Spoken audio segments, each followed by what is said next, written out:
So good evening, everyone. Good morning, good afternoon from wherever you are. My name is Danielle Jerome. I'm the Associate Director here at the Phyllis and Harvey Sandler School of Social Work at Florida Atlantic University. Before we get started, I'd like to introduce briefly the Rubin Center for Happiness and Life Enhancement for those of you who may be joining us for the first time. The Rubin Center is housed within the Sandler School of Social Work within the College of Social Work and Criminal Justice here at Florida Atlantic. The center offers weekly wellness programming free of charge. Students, faculty, staff, friends, and family are all welcome and encouraged to attend all of our events, including meditation every Friday at noon on Zoom, starting September 6th, yoga on the second and fourth Mondays of each month, and special monthly workshops like this one. It's never been more important to nurture our physical, mental, and emotional spiritual well-being. We are firm believers that it all starts with giving yourself permission to show up and step forward. So for any first-timers in the audience today, welcome, welcome, welcome. And to everyone here, thank you for showing up for yourself today.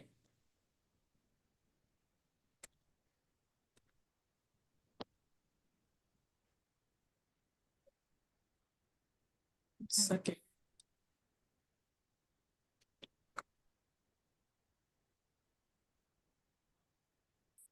It is now my pleasure to introduce our speaker, Rubin.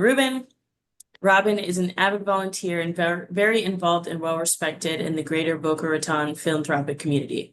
Active in her effort to foster and support the local community as she has served on the foundation board for Boca Raton Regional Hospital, Hilo of Broward and Palm Beach County, the executive board of the Adolph and Rose Levis Jewish Community Center, South Palm Beach Jewish Federation, Norman and Ruth Walls Jewish Family Services, and many more. She is also passionately involved at Rails Jewish Family Services in their yearly Reflections of Hope Luncheon. This mission of the luncheon is to educate the community and end the stigma of mental health. Currently, she teaches the social work and positive well-being course in both the Master's of Social Work and Bachelor of Social Work programs here at Florida Atlantic University. Rubin knows the skills and the tools necessary to living a flourishing life, and her passion is to teach people how to build their reservoir of positive emotions, work with negative emotions, increase their reliance, and create nurturing relationships. As an alumna of FAU, she is the driving force for the annual Phyllis Sandler Heart of Social Work event that raises funds for student scholarships. Rubin also founded the Community Advisory Board for the Sandler School of Social Work in 2011 and continues to serve on the board as a faculty representative. She has 2 adult sons, a daughter, 3 grandbabies, and her 2 grandsons. Rubin lives in Boca Raton with her wonderful husband, Gary, and their 2 mini Labradoodles. Rubin, thank you for being here, and please take it away. Hi, everybody. So happy to be here on terrific Tuesday. And I tried to rename myself Radiant Robin because I really do like that, but I wasn't able to. So anyway. All right, so we are going to take the next, one second. We are going to take the next little bit to talk about joy. And you know what's really funny, actually? My middle name is Joy. Isn't that funny? My mother named me that 64 years ago, Robin Joy. And I teach happiness, so it's pretty cool. Anyway, welcome you all for being here. And today we're going to talk about daily delights, helpful tips to add joy to each and every day. So I'm going to talk and we're going to take questions at the end. If you have anything that you want to interject, that's fine. You can raise your hand or you can say something. It's not a problem. It's kind of informal. There's not that many of us here and we can just go with it. So the definition of joy, I wanted to look it up before I started to talk about it. And it is defined as to experience great pleasure or delight. That is the definition. So joy is actually a verb, okay, which means it's an action. It's either a physical action or it's a mental action. And the truth about joy is that we all want it. And it's not so easy to be joyful all the time. It's much easier to be miserable, and it does require a set of skills. It's not something that just happens, although sometimes it does happen. But what do you do with those moments that just happen to you? You know, you may feel joy at that moment, but then it kind of like it's fleeting. unless you do certain things that actually make it last.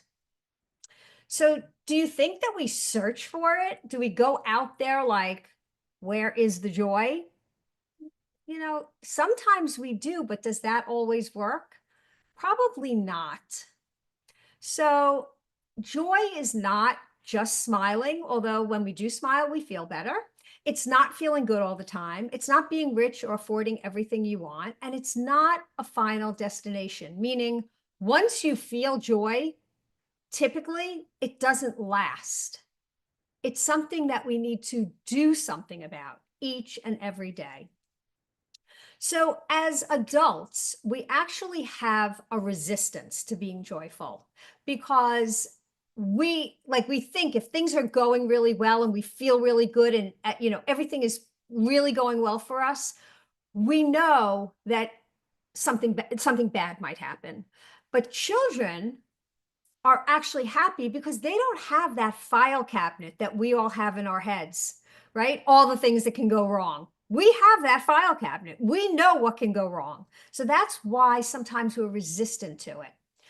Sometimes we do this thing which I call postponing joy, which means I can't be happy or joyful now because I'm dealing with cancer. So when I get healthy, I'll feel joyful. When I meet somebody nice, when my treatment is finished, when my children are happy, we keep postponing it. So then each and every day we don't feel it because I'll be joyful when. Or we think to ourselves, how can I possibly be joyful? I feel alone. I have 50 pounds to lose. I'm not feeling well. My daughter's getting divorced. I can't find a job. My friends are being mean or whatever it is. So we say, I can't be happy or joyful right now because I have all this stuff going on. Okay.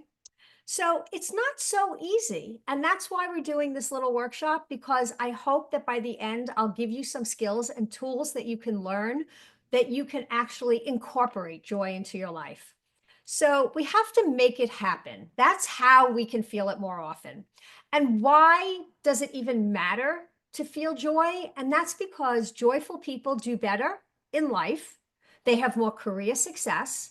They have better health and they have better relationships. So we actually have to care about it because it really affects everything in our life. So one of the things I just want to briefly touch on is this idea of our emotions, because our emotions, how we feel, actually affects our joy. And how do we change that emotion? Can we change the way we feel about something? And if so, how do we change it? And the reason that it's a little bit more difficult is because our brain actually has something that we call in positive psychology a negativity bias, which means it's much easier to think about what's going wrong than it is to think about what's going right. We actually have to consciously say, wait, I'm thinking about all the things that are going wrong. What's going right? Because even when everything's going wrong, typically there's a few things that are going right, and we need to focus on that. But we have this negativity bias in our brain. So remember that. We jump to the negative very quickly. Okay, so here's a perfect example. This is just a little funny cartoon. Look at the line for complaints and look at the line for gratitude. Most people are always looking for what's going wrong. When you wake up in the morning, do you get out of bed and say, what's wrong today or what's going to go right? We get to choose. It's our choice. So it's really important that we build those positive emotions, which means we have to focus on the things that are going right. Because what happens is when we start to focus on what's going wrong, it's a spiral. It just goes down, down, down, down, down. You wake up, your alarm doesn't go off, you wake up late, then you spill your coffee, then you hit traffic and it's just like, it builds. But positivity actually creates upward spirals as opposed to downward spirals. So back to your emotions, we are not our emotions, okay?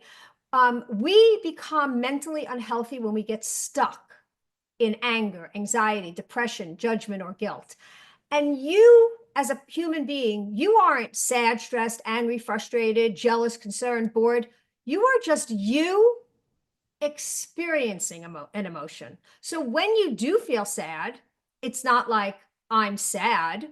You're not sad. That's not your name. You are just you experiencing sadness, which is normal, right? We have to have all the emotions. But as far as an emotion goes, an emotion only lasts 90 seconds. So according to this researcher, Jill Bolt Taylor, the lifespan of an emotion, meaning the time that it takes to move through the nervous system, is only 90 seconds. So when you feel that sadness, it only goes through your nervous system for 90 seconds. However, what keeps us feeling angry for hours, sad for days, guilty for months, or vengeful for years? It's the rumination. It's the thinking about it again and again and again, perpetuating the thought. That perpetuates the emotion. So I'm not expecting you to numb it when you feel those emotions. It's important to feel it fully and let it go.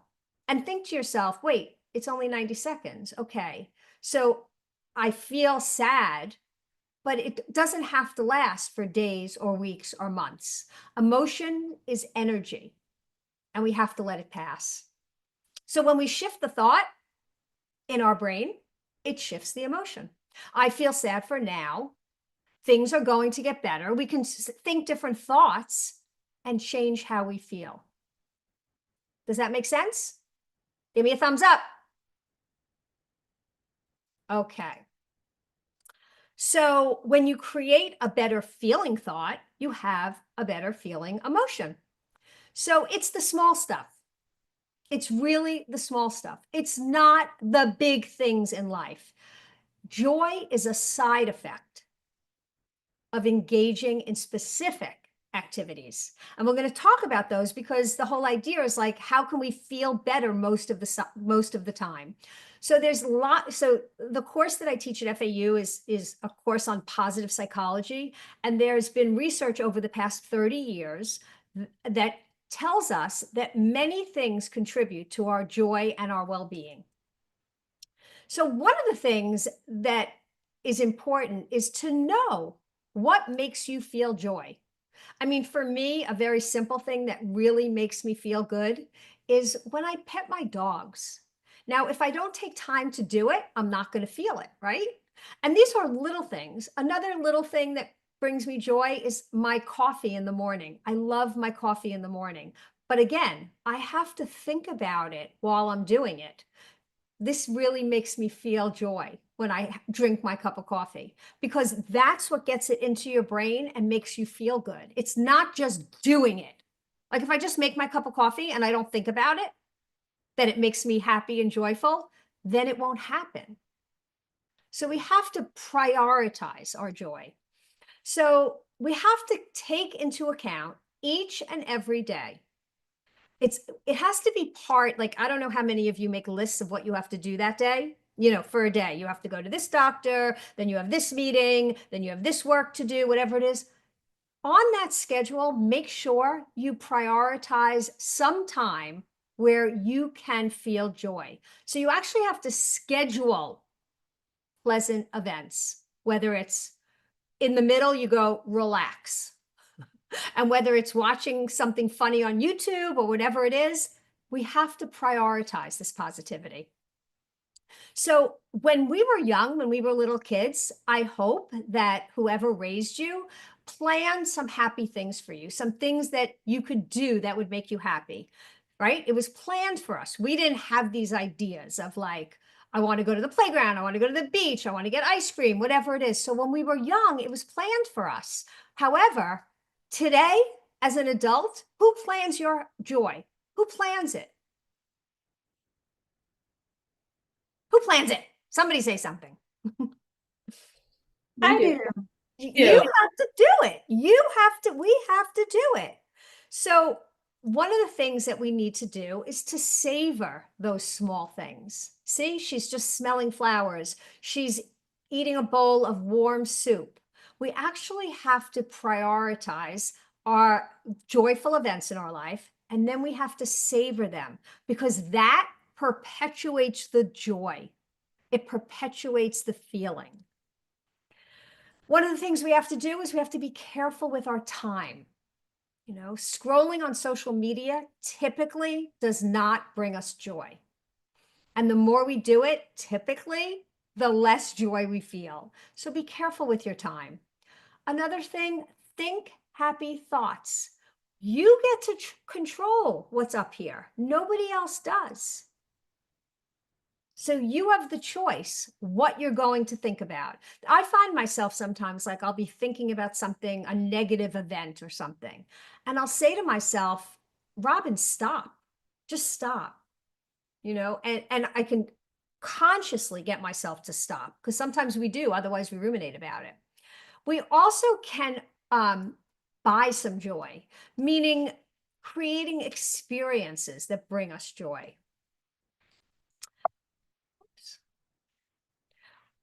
Also having a backup plan, meaning when you're going through a day and it's a little rough, right? You have so much to do, not enough time to do it. Having a backup plan, meaning you're going through a rough day, you're not feeling great that day, go out for a walk. Whether it's 5 minutes, you reset yourself. We are able to reset. Finding purpose in pleasure, doing things for other people. That is super helpful. And that when you do something for somebody else, it really does bring us joy. It brings other people joy, and it brings joy to ourselves. Less time alone or me time and more we time. You know, research has shown that our relationships are very important as far as our joy in our life. Getting off the grid, whatever that means. And it could just mean walking outside of your apartment or wherever you live and going for a little walk, going to the beach. I mean, most of us on this call live in South Florida, and it's not so difficult to just go to the beach and reset. Being nice and being kind. Sometimes just a little compliment can make someone's entire day. So just being nice actually changes your day too. So there are habits of joyful people, and just some of them are practicing gratitude, having a few good relationships, being forgiving, being mindful, taking care of ourselves, having a positive mindset, being flexible, because life is inevitably going to throw punches our way each and every day. We need to be flexible. We need to roll with the punches, being kind and helping others. We need to have an attitude of gratitude. It's not just saying thank you. It's actually looking at the world with an overall attitude of gratitude, right? And practicing it. If you're not grateful, you're not paying attention, because there's always something to be grateful for. So if you've forgotten the language of gratitude, you'll never be on speaking terms with happiness. I love that. So one of the things I talked about a little bit before was this idea that we can think optimistically.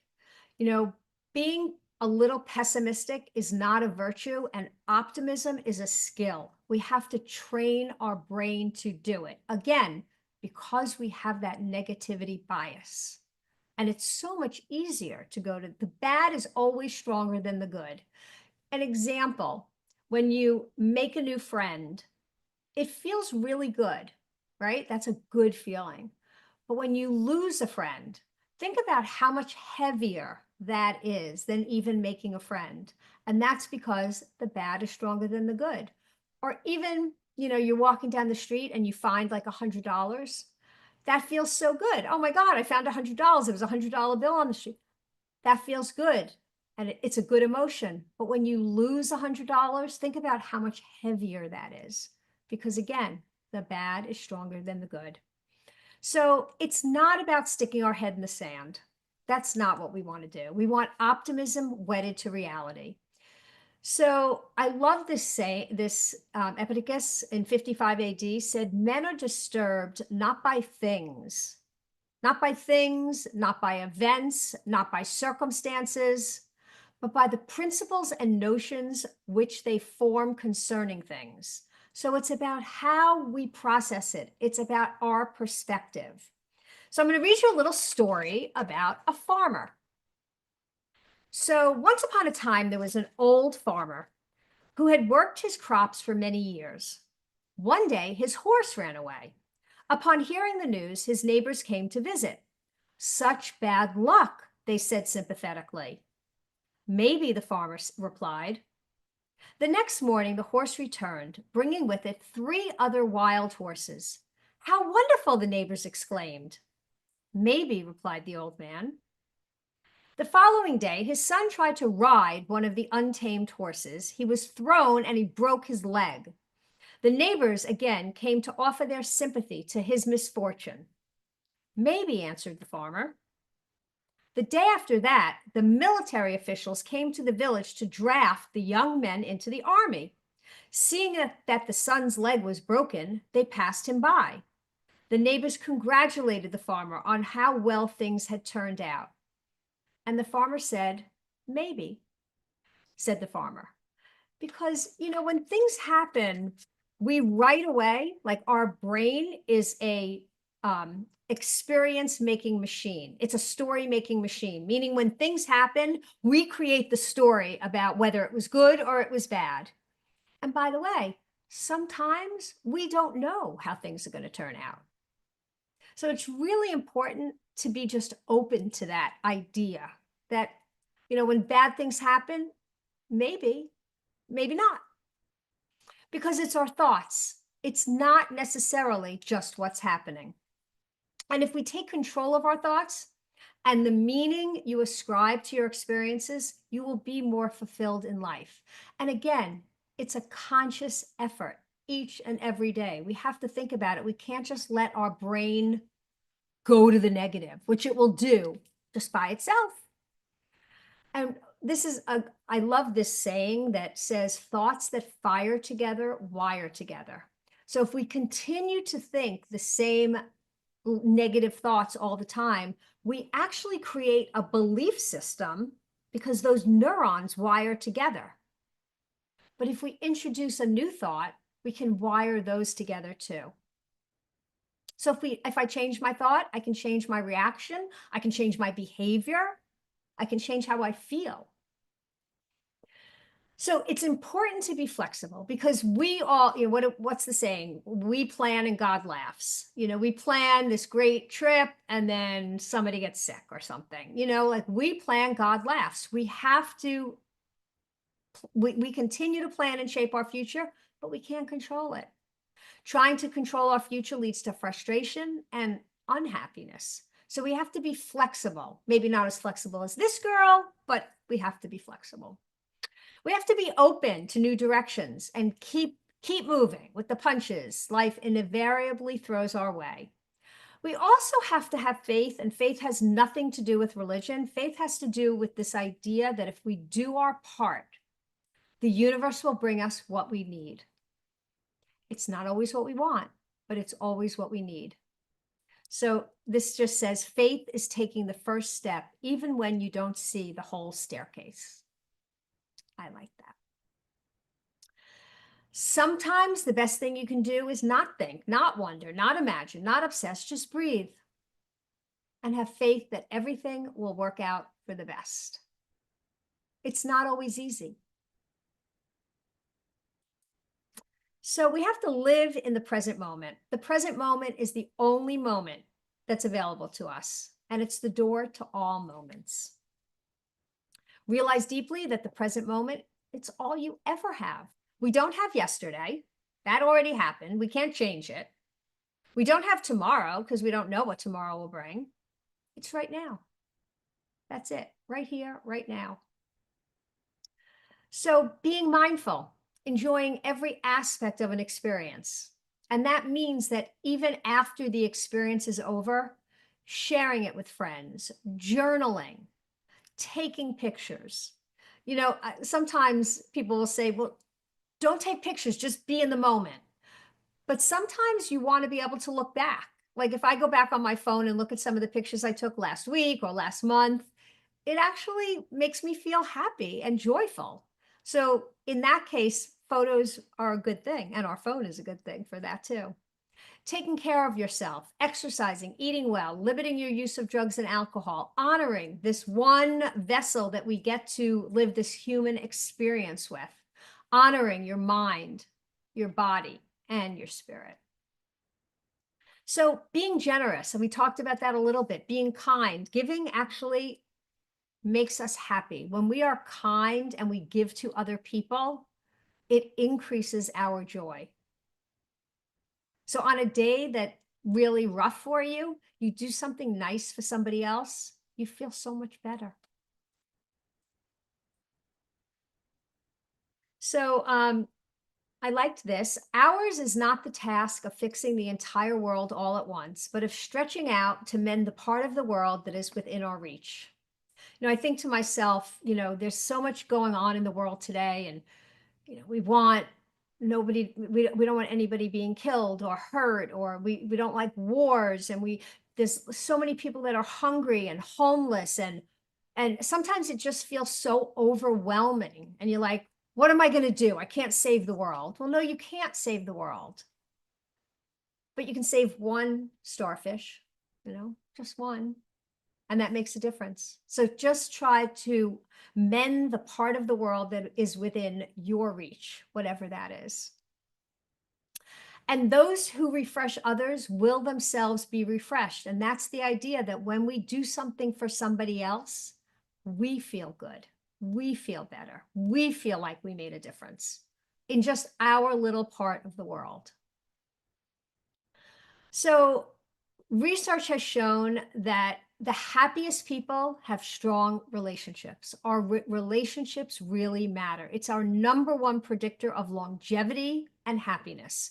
So nurturing your friendships, even if it's one or two, it doesn't matter how many you have, but nurturing them, making time, calling somebody on the phone, having a cup of coffee, going out for lunch, those relationships matter. They matter for our well-being. In fact, on a side note, our toxic relationships, the ones that are not our good relationships, might be killing you. So research shows that shorter telomeres, which is what keeps us alive, were associated with participants reporting ambivalent social ties, which was related to interpersonal stress.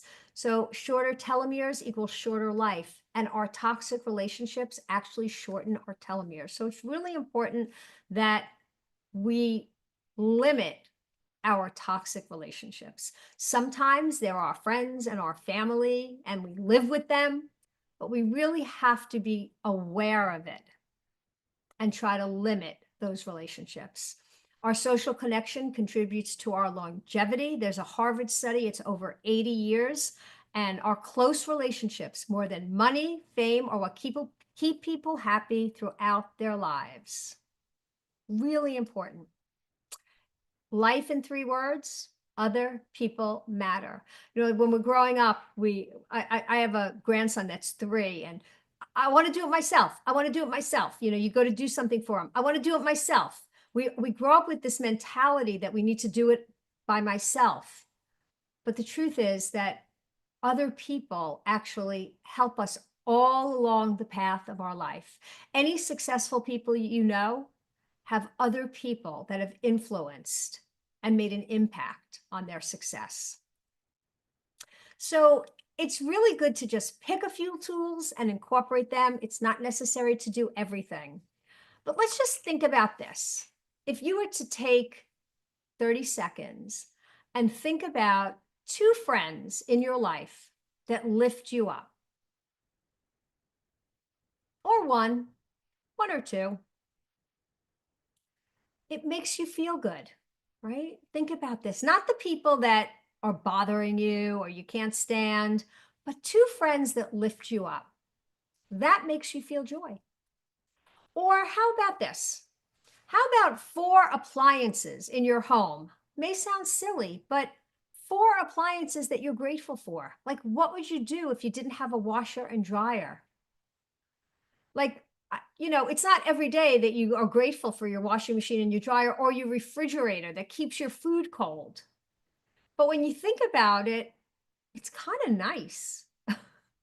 And it does make us feel good. Like to be grateful for appliances in your home. That's not a tough one. If you're ever wondering what you can be grateful for, it's a good thing. Or your bed. My bed. Oh my goodness. Or this. How about things that you're grateful for about yourself? What are two things that you're grateful for about yourself? That you're resilient, that you're hardworking, that you're kind. Be grateful for that, even when there's nothing else to be grateful for. And I love this one. This is my last one to think about. Two things about your past, and maybe they're negative ones, which is okay, that make you who you are. Right? Maybe your childhood wasn't that great. Maybe you didn't have a good support system. And maybe today you're so resilient and self-sufficient because of that and in spite of that. So taking something bad and turning it into something good, because you're still here, you show up, you're standing on your feet, and those experiences made you who you are. I kind of like that one the best. So, changing your life in 30 days. Just 6 little things. You can take a picture of this if you want. If you walked outside for 30 minutes a day, if you sat in silence for 5 minutes with no distractions, that means no phone. And by the way, sitting in silence doesn't mean clearing your mind. We never clear our mind. Even people that meditate for long periods of time, they're not sitting there with a clear mind. They're constantly having thoughts. They're just redirecting them. They're just get a thought and they redirect it to the breath. So it's about redirecting your thought to kind of like, okay, it's a thought. I'll think about it later, but for right now, I'm going to sit. Reading 10 minutes a day has proven to change people's lives. A big one is stop speaking poorly to yourself. Don't say, I'm such an idiot. I can't believe I did that, right? Our brain believes everything we tell it. And you are the one. You have all this self-talk all day long. We get to choose what we say to ourselves. And when you speak poorly to yourself, think to yourself, would I ever say that to a friend? Probably not. Well, then why are you saying it to yourself? It's not nice. Stop judging others, right? None of us have a right to judge anybody else, what they're doing, how they're behaving. We get to choose our reaction to it. We don't have to necessarily be with them if we don't like what they're doing. But just like get rid of the judgment. It doesn't do anything. It makes you feel crappy. And it doesn't do anything to them. They don't even know that you're judging them. And then writing 5 things that you're grateful for every morning before you touch your phone. Have a little pen and paper right by your bed. And when you get up, just write 5 things you're grateful for. And maybe it's your refrigerator. And maybe it's that you just woke up and you're grateful for that. Every morning when I put my feet on the floor, I'm like, thank God for today, because today is all we got. So if you do that for 30 days, you will change your life. So there's so many things that affect our life satisfaction and our joy. However, 40% of it can be controlled. It's what we do each and every day, what we think, and what we feel. So in order to have joy each and every day, we actually sometimes have to schedule it, and then we have to notice it and name it. So when we're experiencing that joy, really saying to ourselves with that self-talk that's happening 24/7, with that monkey mind that's jumping all over the place, we have to say, wow, this really makes me happy. So it's noticing and naming it. It takes effort and deliberate practice. It's the same thing as going to the gym. If you want to be physically fit, you have to exercise, I don't know, whatever you think, 5 days a week at least. Maybe I like to exercise 7 days a week, but whatever makes you happy. But you have to do it on a consistent basis if we want to have physical health. Well, guess what? It's the same for mental health. If we want to have good mental health, we have to practice these things. We have to do them, not once, not one day, but each and every day. So add them to your list. Everything in life is acquired by hard work. Everything. Nothing comes easy, and joy is no exception. If there's a secret to joy, it is gratitude. All joyful people are grateful, and ungrateful people cannot be joyful. Martha Washington, the president of George Washington's wife, said, "I am determined to be cheerful and happy in whatever situation I might find myself, for I have learned that the greater part of our misery or unhappiness is determined not by our circumstance, but by our disposition." So it's not about what's happening. It's about how we think about what's happening. And we get to choose that. Abraham Lincoln said, "We are as happy as we make up our mind to be." That's it. We get to make up our mind. And Elizabeth Gilbert, who wrote it's actually Eat, Pray, Love, I thought. But anyway, happiness is the consequence of personal effort. It means we have to do it. Going back to the beginning, joy is a verb. It's an action. We have to do it. And that's it. So, do we have any? Oh, Danielle, you want to say So something? much. Yeah, thank you, Robin. That was lovely. I always love this workshop. Before we jump into questions, everyone, please take a quick minute to complete the brief survey about tonight's workshop. Kayla's going to drop it in the chat. Your feedback helps us know what we're doing right and what kind of events you'd hope to see in the future. So thank you so much. And I'll turn Q&A back to you, Robin. If you want me to field the chat for you, just let me know. Okay. So, do we have any questions or comments, or anybody want to say anything? Chat, unmute yourself, whatever you feel comfortable with. Come on, people. I have someone on the iPhone that says, "Love it, love her, wonderful." Who's that? Oh, thank you. I don't have a question, Robin, but I do have a comment. Sure. It's not about what's happening, it's about how we think about what's happening. Like, Right. so profound, so simple. Yeah, Yeah. Because yeah, stuff happens all the all the time. time. Right. Like even, you know what? Like an example is like, I mean, and it's a bad example and nobody wants this to happen, but like a car accident, this happens all the time, right? Mhm. If you open that door of that car after an accident and you stand up on your 2 feet, it was a good day. It was Yeah. a good day. Accidents happen, but if nobody gets hurt, it- cars can be fixed. I mean, nobody wants it, but these are the everyday experiences that we all go through. And it's these little inconveniences, I'm going to call them, because they are inconveniences, and nobody likes them. However, it's not about what happens. It's about, how do you deal with it after it happens? And how do you think about it after it? Some people might look at a car, it could be the best day of their life because it was a really bad accident and everybody walked away from it. Thank you, God. So it's just how do we look at it? Anybody else?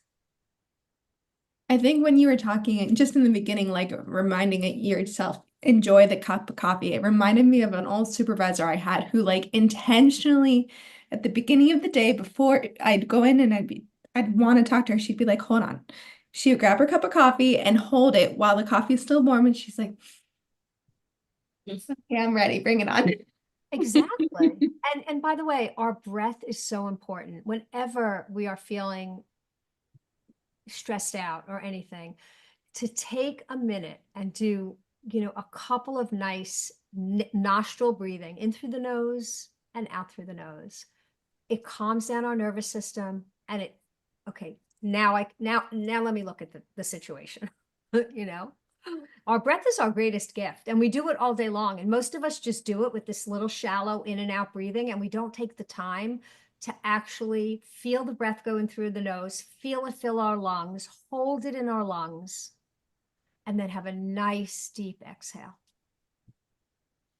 It's really important. I do that in my class. That's how I start my classes, with breathing. I love it. Well, thank you all so much for being here. And I hope, oh, go ahead. You close out, Danielle. I'll close. All right. Thank you all for being here, as Robin said. Thank you to everyone in the audience. Thank you for spending this part of your evening with us. We do hope you will all join us for our next workshop, which will be on next Tuesday, September 24th, Calm the Storm, A Journey to Stress Reduction. Have a great rest of your evening, everyone, and be well.